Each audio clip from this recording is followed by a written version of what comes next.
Hi guys, my name is Nidhi Bhatnagar and I welcome you all in this channel. Online Education by Nidhi Bhatnagar. So बच्चों आज हम करने वाले हैं living science book से chapter हम लोगों का चल रहा था 2. This is a part 2 actually. Chapter 2 का भी पार्ट 2 चल रहा है. चैप्टर 1 ऑलरेडी अपलोड हो चुका है. चैप्टर 2 का भी पार्ट 1 ऑलरेडी अपलोड हो चुका है. ठीक है, तो हमने पिछले पार्ट में ये पेज कवर कर लिया था. ये भी पेज हमारा कवर हो गया था बच्चों.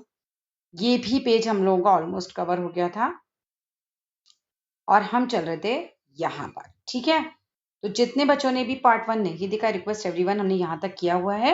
आप लोग पार्ट 1 में जरूर देखिएगा, तभी आप अच्छे से चैप्टर को अच्छे से कनेक्ट कर पाएंगे. इस वीडियो को शुरू करने से पहले आप लोगों को बता देना चाहती हूँ, क्लास 4 का एक चैनल चल रहा है मेरा. वो चैनल है, उसका नाम है फ्री एजुकेशन बाय निधि भटनागर. और क्लास 6 का भी एक चैनल हमारा चल रहा है, एक्सीलेंट लर्निंग बाय निधि भटनागर. तो जो बच्चे जिनके फ्रेंड्स हैं, जिनके सिबलिंग्स हैं, अगर वो देखना चाहते हैं तो इन चैनल्स पर अपने लिए वीडियोस देख सकते हैं. उन पे काफ़ी ज़्यादा वीडियोस ऑलरेडी अपलोड हो चुकी हैं. ठीक है, ये नया चैनल शुरू किया है तो अभी इस पर इतनी ज़्यादा वीडियोस नहीं है, बट कंटिन्यूसली वीडियोस आपको मिलती रहेंगी. तो चलिए चैप्टर को शुरू करते हैं. Communicable diseases. कम्युनिकेबल डिसीजेस क्या होती हैं? देखो, हमने नॉन कम्युनिकेबल पढ़ ली कि अगर नॉन कम्युनिकेबल में क्या है, जैसे अगर आपको कोई बीमारी है वो आपसे दूसरे को नहीं लगेगी. लेकिन कम्युनिकेबल डिसीज में क्या होता है, अगर आपको कोई बीमारी है तो आपसे वो किसी दूसरे को लग सकती है. ठीक है, so these are diseases that can be passed on from one person to another person. एक बंदे से दूसरे बंदे को लगने वाली बीमारी को ही हम कहते हैं कम्युनिकेबल डिसीज है. ये communicable diseases are spread by microbes और जर्म्स. देखो, कम्युनिकेबल डिसीज कैसे स्प्रेड हो जाती है? माइक्रोब्स से, जर्म्स से. इनको बोलते हैं बैक्टीरिया, प्रोटोजोआ और वायरसेस. अगर आप लोगों को पता हो तो आजकल सबसे ज्यादा वायरस कौन सा फैला हुआ है? कोविड के लिए. ठीक है, सो बहुत ज्यादा खतरनाक है. तो कोरोना वायरस जो है हमारा सबसे ज्यादा खतरनाक वायरस इस समय फैला हुआ है. इसीलिए तो बोल रहे कम्युनिकेबल है, बाहर मत निकलो, यहाँ नहीं जाना है, वहां नहीं जाना है. ठीक है, सो ध्यान रखना है कि कम्युनिकेबल डिसीज कौन सी होती है, जो एक इंसान से दूसरे इंसान में ट्रांसफर हो सकती है. दीज जर्म्स क्या होते हैं? स्प्रेड हो जाते हैं थ्रू कफिंग. अगर आप कोई खांस रहा है तो वो स्प्रेड हो जाएंगे. स्प्लिटिंग, थूक रहा है तो हो जाएंगे. स्नीजिंग, ठीक है, जुकाम वगैरह है, छींक रहा है तो भी हो जाएंगे. जर्म्स एंटर करते हैं the body of a person through the nose और माउथ. तो दूसरा बंदा, अगर मान लो आपके सामने किसी ने छींका, छींकने के बाद जर्म्स पूरे हवा में हो गए, हवा में वो जर्म्स आपने अपने अंदर ले लिए, तो इस तरीके से थ्रू आपके नोज, आपके माउथ के वो अंदर चले जाएंगे. और with the water and food, हो सकता है कोई खाने के पास अगर छींक दे, खाने में जर्म्स चले जाएंगे, खाने में जर्म्स चले जाएंगे. अगर उस खाने को कोई कंज्यूम कर लेता है, कोई खा लेता है, तो उसको जर्म्स मिल जाएंगे उसकी बॉडी को, फिर वो, अब इस तरह से बंदा बीमार पड़ सकता है. They can also enter in the body through cuts in the skin. देखो, अगर आपकी बॉडी में स्किन में कट लगा हुआ है, कोई छींका, तो अगर उस कट पर चला गया कोई वायरस, कोई बैक्टीरिया, माइक्रोब वहां चला गया, तो वहां से भी आपकी बॉडी में एंटर हो सकता है. ठीक है, अब आ जाओ. Bacteria causes diseases like. अच्छा, यहाँ से ना बहुत ही इंपॉर्टेंट है, ये सब बहुत इंपॉर्टेंट चीजें हैं कि जो बैक्टीरिया होता है वो कौन सी डिसीज करता है? प्लेग करता है, ट्यूबरकुलोसिस करता है, टाइफाइड करता है, निमोनिया करता है. इसको पिनोमिया मत पढ़ लेना, that is pneumonia. And next आ जाओ. प्रोटोजोआ जो है हमारा, प्रोटोजोआ क्या क्या बीमारियां करता है? प्रोटोजोआ होता है मलेरिया करता है, या um this is amoebic dysentery. ये बीमारियां हैं, इनको ध्यान रखिएगा.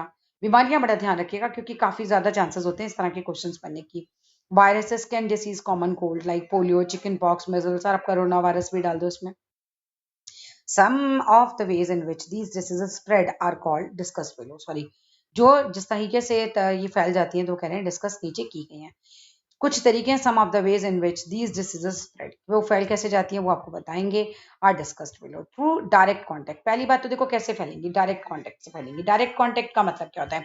Many diseases like common cold है, चिकन पॉक्स है, मिजल्स है, रिंग वॉर्म, ये, या फिर वूपिंग कफ, ठीक है, ये फीवर वगैरह, ये स्प्रेड हो जाते हैं डायरेक्ट कांटेक्ट में आने के लिए.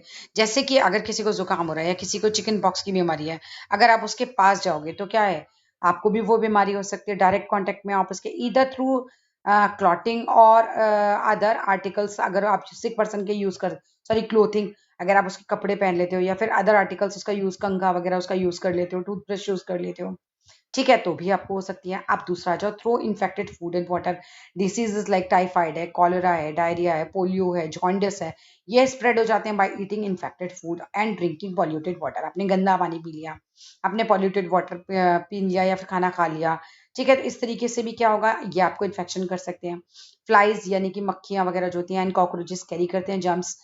ठीक है, from sewers and contaminated other food. और फिर क्या कर देते हैं, जाते गंदगी लाते हैं और फिर हमारे फूड को कंटामिनेट कर देते हैं, हमारे वाटर को कंटामिनेट कर देते हैं। कंटामिनेट माने पॉल्यूट कर देना, गंदा कर देना, ठीक है, उसे फुल ऑफ हार्मफुल सब्सटेंस बना देना। Handling of food with dirty hands, अगर आप गंदे हाथों से खाने को हैंडल कर रहे हो, गंदे हाथों से खा रहे हो या बना रहे हो। And lack of proper sanitisation, मतलब अच्छे से सफाई नहीं कर रखी है, उसकी कमी है सफाई की। Are the main causes of pollution, ये होते हैं मेन कारण पॉल्यूशन के। किसके पॉल्यूशन के? फूड एंड वाटर के। आप फूड एंड वाटर को इस तरीके से पॉल्यूट कर दोगे। मिल्क फ्रॉम डिसीज्ड काउ, अगर किसी गाय को बीमारी है और आप उसका मिल्क पी लेते हो तो भी ये सोर्स ऑफ इन्फेक्शन बन सकता है, ठीक है। यहाँ आप आ जाओ नेक्स्ट लाइन पे। Through the air we breathe, आप देखो हवा से भी हमें हो सकता है। Germs that causes diseases like chickenpox, whooping cough, ठीक है, ये सारी बीमारियां तो जो है ना आप अच्छे से याद कर लेना, ठीक है। ये सब हो सकती हैं इन discharge from the nose and mouth of a patient. जब एक बंदा छींक रहा है, मान लो अगर उसने छींका तो उसकी बॉडी से कुछ निकलता है ना, आपने देखा होगा वाटर वाटर ड्रॉपलेट्स निकलती हैं। तो इस तरीके से क्या होगा, वो दूसरे पेशेंट के अगर बॉडी में जाती हैं तो इस तरीके से वो भी बीमार पड़ सकता है। These diseases can be spread through sneezing, छींकने से तो काफी ज्यादा स्प्रेड हो सकती है बीमारियां। अब यहाँ पर कुछ चीजें आपको दे रखी हैं, ये आप जरूर पढ़ लीजिएगा, यहाँ से आते हैं बहुत सारे क्वेश्चंस बन के। जैसे हीमोग्लोबिन क्या होता है? A protein in red blood cells that carries oxygen from the lungs, ठीक है, टू द टिश्यूज। तो ये वो कहलाता है हीमोग्लोबिन, ठीक है, वो प्रोटीन जो रेड ब्लड सेल्स में होता है। Protein in red blood cells जो कैरी करता है ऑक्सीजन को, कहाँ से लेकर आता है ऑक्सीजन को? वो लंग्स से। और कहाँ देता है? टिश्यूज को दे देता है। कम्युनिकेबल डिसीज क्या होती है? Disease that spreads from one person to another, एक बंदे से दूसरे बंदे को होने वाली बीमारी को हम बोलते हैं कम्युनिकेबल डिसीज। कंटामिनेटेड माने क्या होता है? कंटामिनेटेड का मीनिंग होता है इन्फेक्ट और मेक इम्प्योर, किसी चीज को इन्फेक्शन दे देना या उसको प्योर ना रहने देना। मेक इम्प्योर मतलब इम्प्योर कर देना, अशुद्ध कर देना, ठीक है। आ जाओ। एंड कफिंग हम कहाँ पढ़ रहे थे बच्चे? These diseases can spread through sneezing, छींकने से हो सकती है, कफिंग खांसने से भी हो सकती है। When germs are passed from one person to another through the air, जब जर्म पास करते हैं एक बंदे से दूसरे बंदे में हवा के जरिए। नेक्स्ट आ जाओ, थ्रू इंसेक्ट्स। अब इंसेक्ट कैसे बीमारियां फैलाएंगे? डिसीजेस लाइक मलेरिया है, येलो फीवर है, प्लेग है, डेंगू है, ठीक है, ये सारी जो बीमारियां होती हैं बाय ब्लड सकिंग इंसेक्ट्स की होती हैं। जैसे कि मच्छर है, अगर वहां पर बैठ गया हमारी बॉडी में, उसने हमारा ब्लड सक कर लिया, या बग्स बैठ गए हमारी बॉडी में, ठीक है, सैंडफ्लाइज बैठ गई हमारी बॉडी पे, तो ये सारे जो हैं ये हमारा खून चूसते हैं और हमारे को इन्फेक्शन भी दे के जाते हैं। इन 1994 a large number of people parts of Maharashtra and Gujarat, ये बड़ा इंपॉर्टेंट है ये, ठीक है, ये इन्हें क्या हुआ था? प्लेग की बीमारी फैल गई थी, caused by the bytes of red red flesh, ठीक है। अब ये ना बड़ा इंपॉर्टेंट हो जाता है कि कौन सी ईयर में फैली थी, कहाँ फैली थी, कौन सी बीमारी फैली थी। Similarly dengue fever is quite widespread, dengue fever भी काफी फैला। Dengue is transmitted to a person by the bite of an Aedes mosquito that is infected with dengue fever. तो अगर डेंगू बीमारी है तो ये किससे फैलती है, ये भी आपको याद रखना है, ठीक है। तो डेंगू ट्रांसमिट होता है पर्सन में, ठीक है। अब मलेरिया कैसे होता है? Malaria is caused by the protozoan which is carried by the female Anopheles mosquito. अब ये भी भाई देखो मॉस्किटो के नाम अच्छे से याद कर लेना, विद स्पेलिंग याद कर लेना। When the mosquito bites a person suffering from malaria, अगर मॉस्किटो जो है एक बंदे को काट ले जिसको मलेरिया हो रहा है, the protozoa are sucked up with the blood, तो जो प्रोटोजोआ है वो भी सकअप कर लेगा वो ब्लड के साथ। When this mosquito bite a healthy person, अब यही मॉस्किटो जब हेल्दी पर्सन के पास जाएगा उसे काटेगा तो क्या करेगा? द प्रोटोजोआ आर इंटरजेक्ट, देखो कितना बदमाश है, वो इंटरजेक्ट कर देगा उसकी बॉडी के अंदर इनटू द पर्सनस ब्लड और फिर उसको भी हो जाएगा मलेरिया। अब आ जाओ थ्रू कैरियर्स। अब कैरियर्स कौन होते हैं?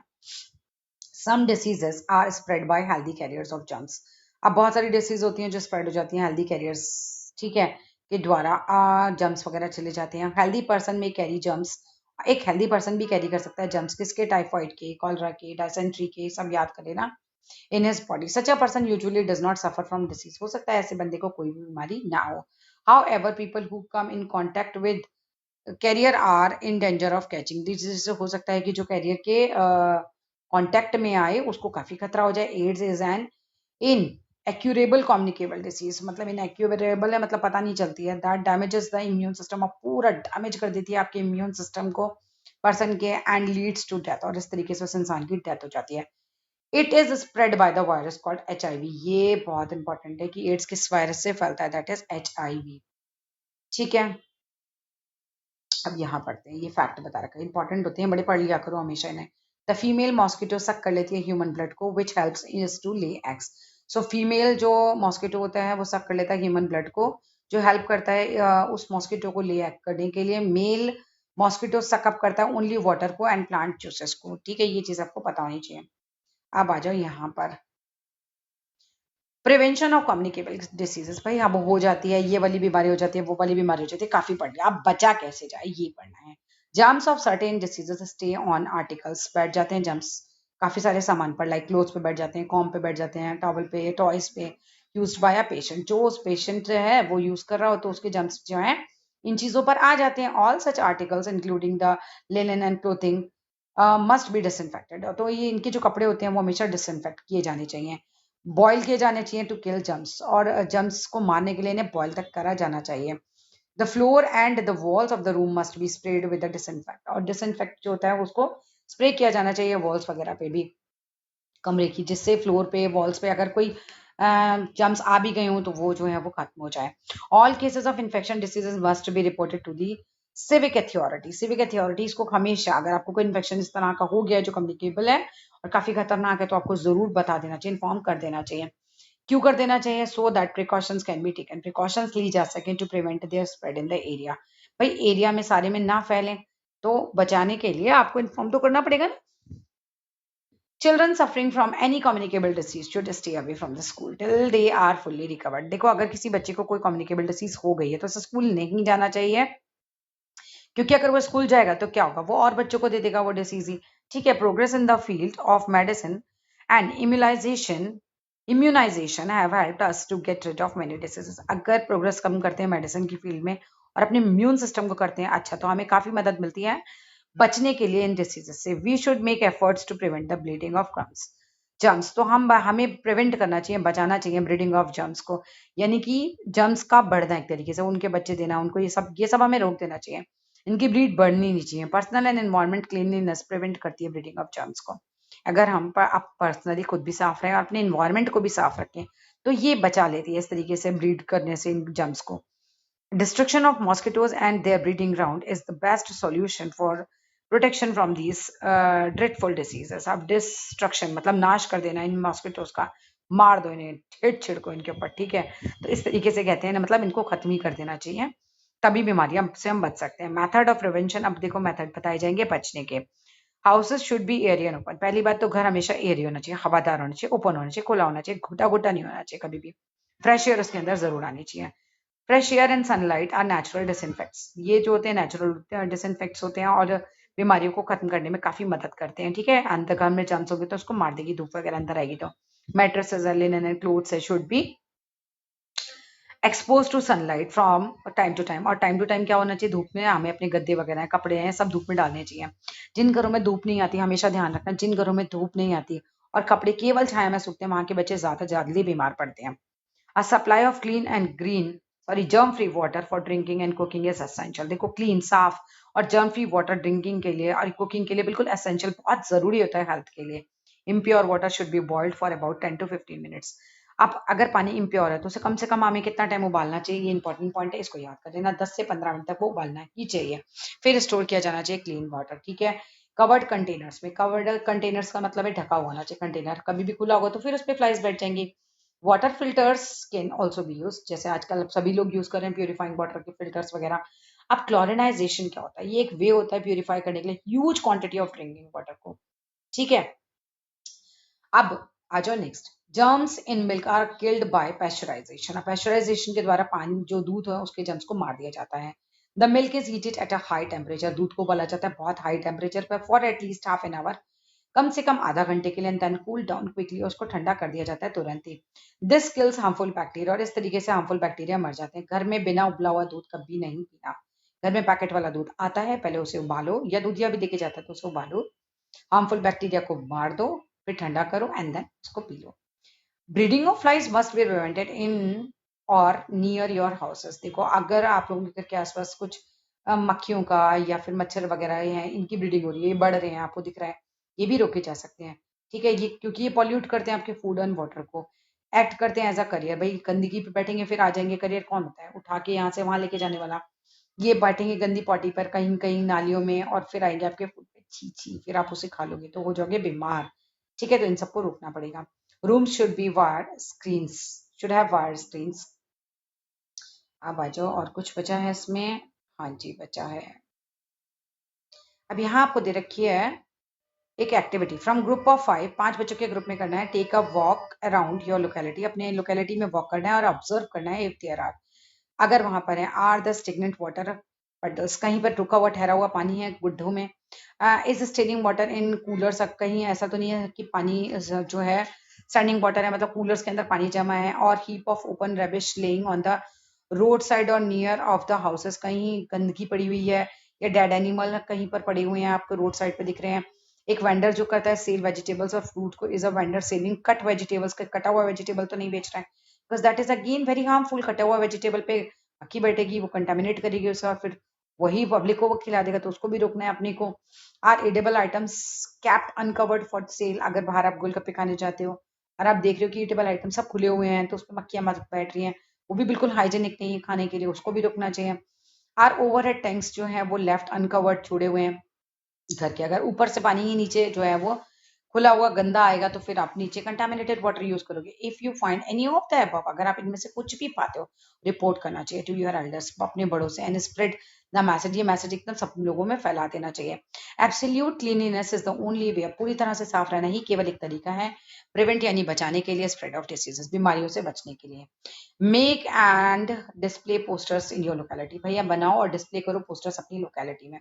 पैस्चराइजेशन दे रखा है, heating milk at high temperature, अभी हमने पढ़ा है हाई टेम्परेचर पे दूध को उबालना और फिर तुरंत उसको ठंडा कर देना, इससे हो जाते हैं जर्म्स जो है वो खत्म। बस चैप्टर होने वाला है फिनिश, जल्दी से फिनिश कर लेते हैं। Toilets and bathroom must be clean with disinfected regularly, toilets और बाथरूम को हमेशा साफ करना चाहिए डिसइंफेक्ट से, ठीक है, आप हार्पिक वगैरह से साफ करते हुए रेगुलरली साफ होने चाहिए। To stop the breeding of mosquitoes water must not be allowed to stagnant, पानी को कहीं पे भी रुकना नहीं चाहिए, मतलब ऐसा नहीं गड्ढे वड्ढों में कहीं भरा हुआ, वरना मॉस्किटो वगैरह आ जाएंगे। Mosquitoes Lay's eggs and standing water, पड़ा हुआ पानी ऐसे ही रह जाता है जब कूलर में हो, चाहे वो आपके घर के किसी कोने में हो, कहीं पे भी पानी, अगर सड़क पे भी होगा तो वहां पे पहुंच जाएंगे मॉस्किटो, अंडे दे देंगे और काफी ज्यादा मॉस्किटोज वहां आ जाएंगे। To destroy mosquitoes larva, mosquito के लार्वा को डिस्ट्रॉय करने के लिए the surface of the water in the tank and the pond must be spread with oil, तो वहां पे थोड़ा ऑयल डाल देना चाहिए। अब ऑयल का स्प्रे करेंगे तो ये लोग, इनका लार्वा ही खत्म हो जाएगा मॉस्किटोज का। यूज अ मॉस्किटो नेट और mosquito replicant at night, mosquito net यानी जिसमें मच्छर नहीं अंदर आ पाते, ऐसी नेट, या फिर बॉडी पे लगा लो कोई इस तरह की चीज मॉस्किटो रेप्लिकेंट, तो क्या होता है इससे आपको मच्छर नहीं काटेंगे तो आप बीमारियों से बचे रहोगे। Kitchens must be rid of all the kitchens must be rid of all the insects, और भी मतलब इंसेक्ट नहीं होने चाहिए आपके किचन में कोई भी, क्योंकि वो खाने पर बैठेंगे और खाने पर बैठेंगे तो फिर आपका खाना कंटेमिनेट होगा, फिर आप फाइनली बीमार हो जाओगे। Floors must be swept every day, floors को हमेशा साफ रखना चाहिए, बिल्कुल पोछा होना चाहिए उस पर, या फिर आप कह सकते हो कि उस पर पानी से धुलाई कर दो, पर ये रोज होना चाहिए। Drain must be kept covered, और ड्रेन्स होती हैं हमेशा, जो नालियां वगैरह हैं वो हमेशा ढकी रहनी चाहिए। अब वैक्सीनेशन क्या होता है, बड़ा इंपॉर्टेंट पॉइंट है, ध्यान से पढ़ना। Vaccination is another way, vaccination एक दूसरा तरीका है ऑफ प्रोटेक्टिंग अवर सेल्फ, अपने आप को बचाने का, by acquiring immunity against certain diseases. हम क्या कर सकते हैं बीमारियों से बचने के लिए, अगर हम वैक्सीनेशन कराते हैं तो उन बीमारियों से जिनका हमने वैक्सीनेशन कराया, हमारी बॉडी इम्यून हो जाएगी और हमें वो बीमारी फिर नहीं होगी, हम पे अटैक नहीं करेगी। These are vaccine available for diseases like, अब यहाँ पर देखो कॉलरा है, टाइफाइड है, टिटनेस है, पोलियो है, मजल्स है, मम्स है, बहुत सारे आपको दे रखे हैं, हेपेटाइटिस है, बहुत सारी दे रखी है, ये सब ये जो है ये सब बीमारियों से बचाने के टीके लगवाते हैं ना, बोलते हैं हम, वही वैक्सीनेशन होता है बच्चों का। अब pulse polio is an immunisation campaign हो जाता है, एस्टेब्लिश हुआ था by the government of India. Polio पहले बहुत लोगों को होता था लेकिन अब नहीं होता, क्योंकि वैक्सीन डेवलप हो गई 1994 में। पोलियो बाय वैक्सीनेशन मतलब इरेडिकेट कर दिया गया, बिल्कुल खत्म हो गया एक तरीके से हमारे देश में polio. From time to time all children under the age of 5 are given oral polio drops, आज भी दी जाती हैं अगेंस्ट पोलियो वायरस। इससे पोलियो वायरस जो है क्या होगा, आपकी बॉडी में अटैक नहीं कर पाएगा कभी भी। दिस कैंपेन प्रूव करती है to be successful and incidence of polio in India. अब क्या हो रहा है, इस तरीके से पोलियो हमारे इंडिया में डिक्रीज हुआ, फाइनली ऑटोमेटिकली खत्म होता चला गया, ठीक है, डिक्रीज होता चला गया। We must get our self vaccinated as a protection against these diseases, तो हमारी बॉडी को भी वैक्सीनेट जरूर होना था। बचपन में मम्मी पापा ने आपको जरूर वैक्सीनेशन कराए होंगे। These are national programmes to eradicate communicable diseases, तो ये नेशनल प्रोग्राम्स है, गवर्नमेंट चलाती है इन्हें time to time communicable diseases को खत्म करने के लिए। आजकल चल रहा है कोरोना वायरस को खत्म करने के लिए, सब कुछ हो रहा है भैया, सब कुछ जितना ये लोग कर सकते हैं कोशिश, सारी कोशिशें गवर्नमेंट कर रही है, ठीक है, क्योंकि ये भी कम्युनिकेबल डिसीज है। If we take care of our self, अगर हम अपनी देखभाल खुद करते हैं, अपने सराउंडिंग की देखभाल करते हैं, वी कैन स्टे हेल्दी, हम रह सकते हैं हेल्दी। अब यहाँ prevention is better than cure, ध्यान रखना हमेशा। ठीक है, तो बचाव ही सबसे ज्यादा अच्छा है। तो चलिए जी, चैप्टर होता है यहाँ फिनिश। वीडियो हो गई है थोड़ी सी लंबी। नेक्स्ट वीडियो में मिलते हैं नेक्स्ट चैप्टर के साथ। अगर वीडियो अच्छी लगे तो please do like this channel, subscribe this channel, do write in comment box video कैसा लगा। ठीक है, मिलते हैं नेक्स्ट वीडियो में। Till then bye bye.